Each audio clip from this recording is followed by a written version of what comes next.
Good evening, Clementina. How you doing? Good evening. I am wonderful, thank you. How are Uh, you? I'm blessed always, in always, really can't complain. Your project, your initiative, I think it's a movement now, caught my eye on Instagram.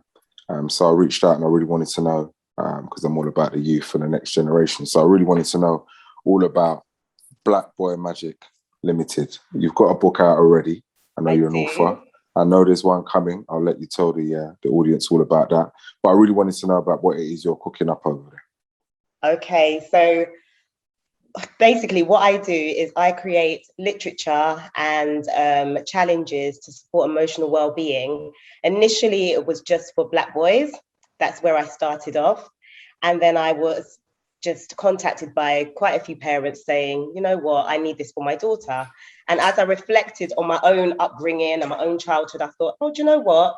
These are the sort of things that I really could have benefited from in my childhood. So what I've done is, first and foremost, I created a book called I Am Enough. Would you like to see it? Please, why not? Yeah. So this is it here. And I've been very strategic in the way I represent young people because they are royal. And I don't think their royalty is always seen it's not seen, sorry. So in terms of the book, what I've done is created 15 poems. They're all empowering. And I've got over 100 affirmations. And alongside that, I then created a 21-day challenge with workshops. And so what we do is we use mirror affirmations, we use exercise, we use journaling, poetry, and gratitude to promote a positive sense of self within the home environment and within the school environment too. So yeah, that's what we do in a nutshell. And yes, that's one big nutshell still. So let's break.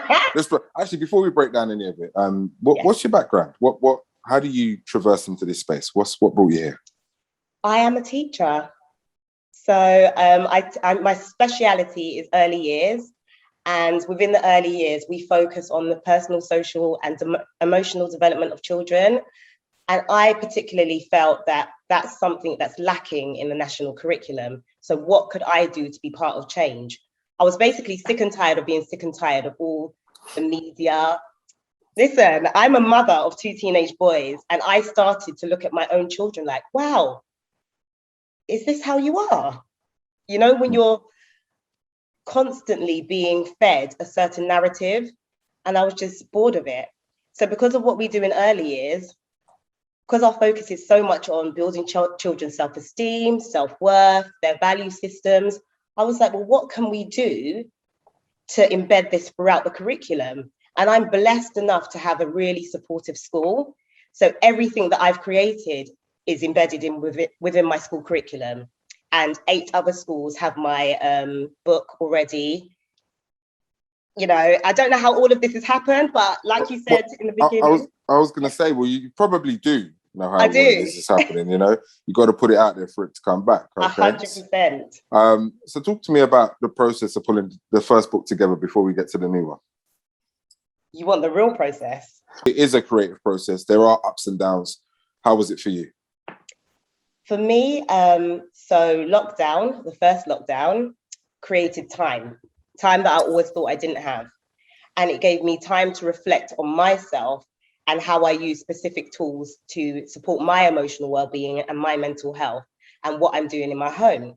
So initially, it was just about creating a platform where I send out a few affirmations on Instagram, and that's all I do. I didn't even have the idea to write a book. Didn't even have the idea. It's only because I received such great feedback for some of my poetry, especially during the first lockdown, that everyone's like, oh, Clementina, when are you writing your book? When are you writing your book? And I'm like, huh? Is this what I'm meant to be doing? So my story is not the same as everybody else's.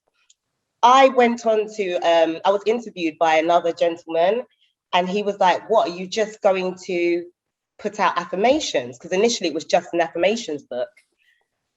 But then I sat down and I just asked, because I have faith, I prayed, and I said, I want to be able to write poetry, like just one day. That's what I said to myself. I woke up the next day, I wrote a poem about losing my dad at a young age. I made my mum cry. And that was it. I was writing a poem a day, every day in May of 2020, and posting it on Instagram and seeing the feedback. So my journey of becoming an author was literally from March until August, because I then brought my book out on August the 1st. It wasn't like other people's. It felt really like I birthed something inside of me, because I've been doing the work that I'm trying to do with families and teachers. I've been doing that process.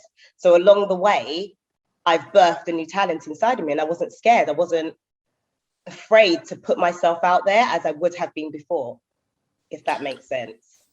Here we are approaching the second one.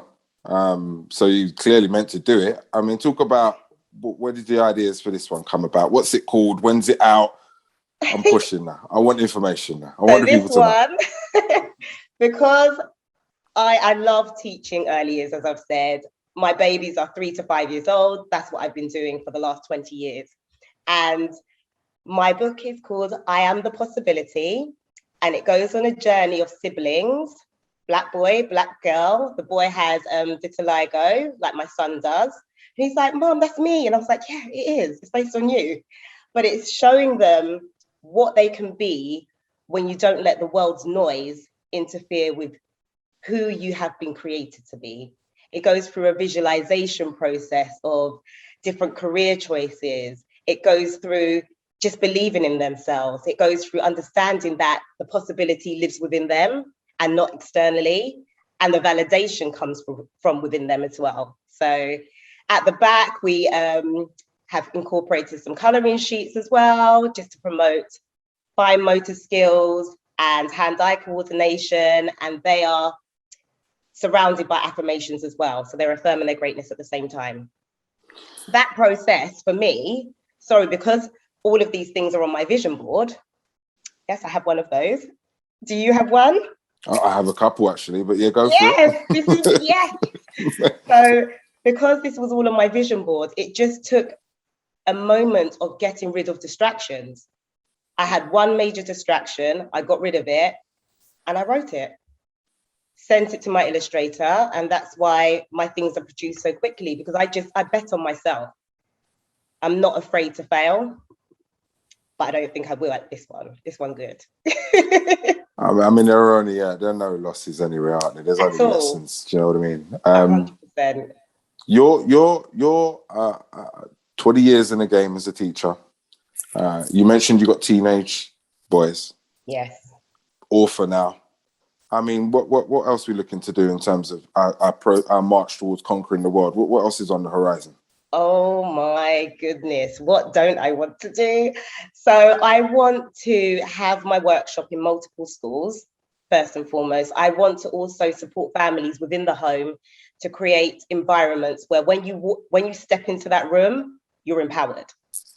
So I love affirmations, walls, jars, any sort of, paintings that can inspire you, anything creative, but I want each room to represent some sort of greatness that you just feel like, wow, I can be anything. I can be anything that I want to be.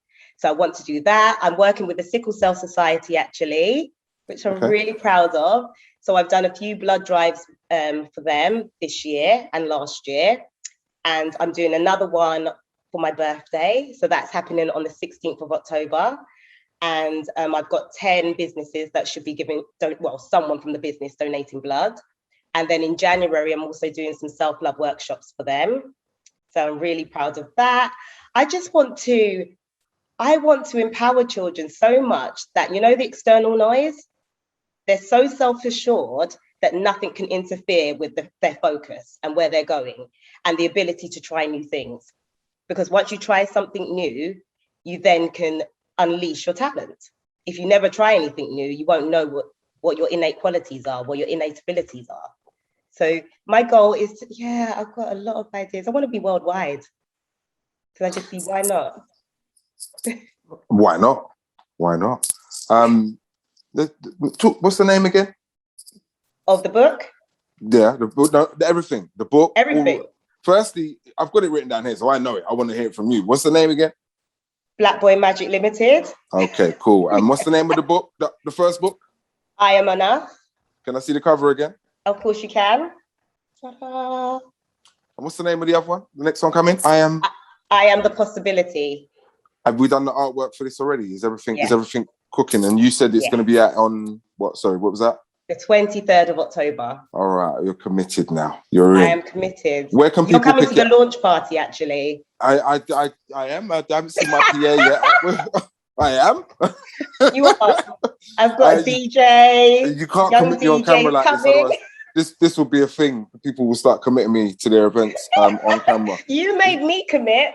Okay, all right. Well, we'll see what's happening. People can't know where I am. I'm wanted. What can I say? No, listen, seriously. Where else can people tune in? Because I mentioned Instagram, but where else can people find or tune into what you do? Mainly, I am on Instagram. So I'm at our_family magic on Instagram. I'm at Our Family Magic on Facebook. And yeah, you can send me an email. Let me say my email address. It's ourfamilymagic321@gmail.com. And I'm just here to serve. I know my purpose, and it's to empower others.